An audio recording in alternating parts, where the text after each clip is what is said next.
What's up everyone, I'm Jake with VFX2Go and this is another breakdown of the breakdown where we scrub through VFX show reels from some of the top VFX studios in the film industry, and today we have something a little bit different.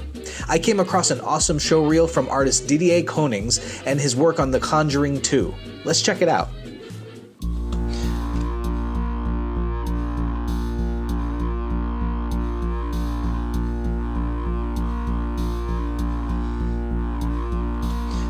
Alright, let's back that up. What I love about this reel is the caption on the bottom that lets us know what he actually did on this shot. You can see that they're shooting in the train car on a green screen soundstage. There's quite a bit going on here. If he's the compositor on this, I see a lot going on in the shot. Like if we look on the left, we can see somebody here outside the window. You can see the green screens there, but it only goes so far. You still see the soundstage floor. So as we're going through the shot, you'll see that everything on the ground has also been replaced as well.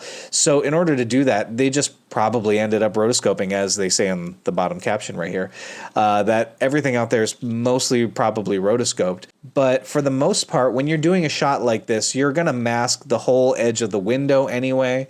You're going to be rotoscoping around the chairs. So the rotoscoping isn't a huge challenge in a shot like this. The area that I see that would involve a little more precise rotoscoping would be along his body down here, anywhere we see the ground rather than the green screen. But excellent work here. Oh, that's a fun shot. Let's take a look at that. So I see a couple of things going on here, which is really cool. They already have some great practical makeup effects on the nun, as we see here. The whole background's been replaced, green screen stage. What did he do here? He did digital matte painting, compositing, prep, and roto. So when I see digital matte painting, I see the face work is probably hand painted. It's great work, phenomenal. And we're looking at motion tracking happening here. The digital matte painting bleeds out from the mouth, which is beautifully done.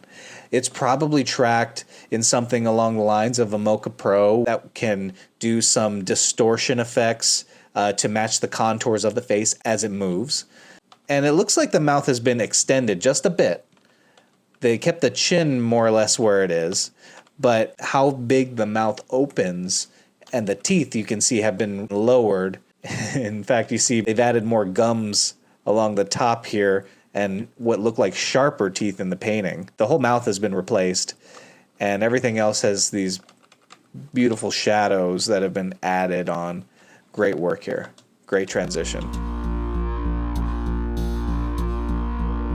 Now, this is interesting because it looks as though they've taken this window here and they've moved it up. I don't know if that's for continuity. Maybe the location's a little bit different than what they needed for the set, but it's likely due to something like continuity. And it's interesting because as we look closer, that window appears to be the exact same window, but just shifted over a little bit.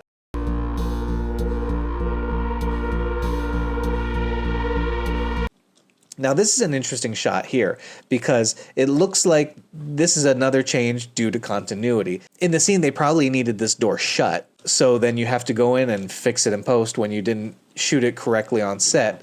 And you can see right there everything that's had to be masked and rotoed right there. And the shut door is clearly the matte painting. You know, matte painting doesn't always have to mean something was painted like with a paintbrush and such too. Sometimes a digital matte painting is made with things like 3D elements as well. Or they might have even borrowed this shot of the closed door in the background from another take. But this is a really neat example of possibly using multiple takes to build up one single shot.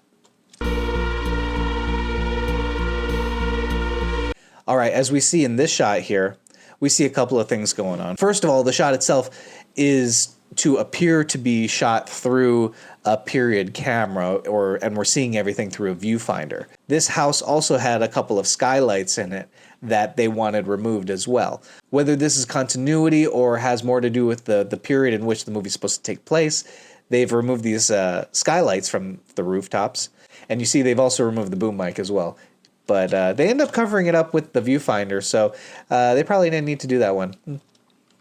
In the next series of shots, you're going to start to see a lot of the invisible work that happens in a film like this, or just in most films in general, that you don't normally think of when you're shooting something like this. When you're shooting a period piece, yes, we think about wardrobe, we think about props, we think about vehicles such as this police car.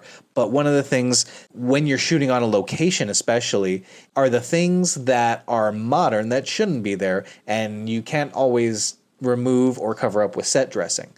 In this case, it probably has more to do with the time period that this movie takes place, because you see the original take had a security camera. Now, security cameras like this model in particular may not have existed at a time like this, so they have to just paint all those things out. See, I myself have worked on a lot of shots like this where you're doing something in the background and just painting it out, and it's always really fun when you tell your friends and family, hey, I worked on this movie, I did VFX for this movie, and they look at all the big splashy VFX and they say, oh, great job. And speaking only for myself and my experiences, I say, well, I didn't actually work on that one. I worked on the one where I erased the thing in the background.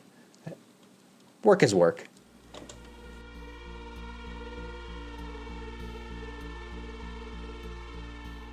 Now this is a beautiful shot. I love it. You can see all sorts of things going on here that you wouldn't necessarily know are going on in the final product as well.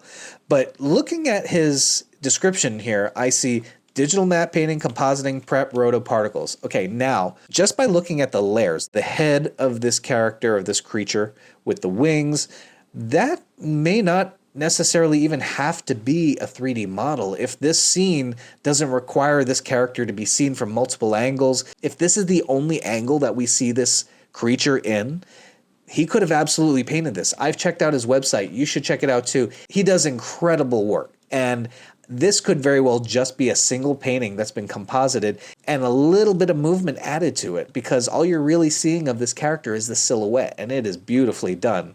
And you add all these particles on top of it to really add some depth. You see all the particles coming off of this character sitting down. You see all these particles coming off the character in the foreground as well. And everything just brought into silhouette and all these layers to really make this shot something. This is beautiful. Digital matte painting, compositing, prep, particles. I love it. And that was Diedier Konings' work on The Conjuring 2. I absolutely love his work here.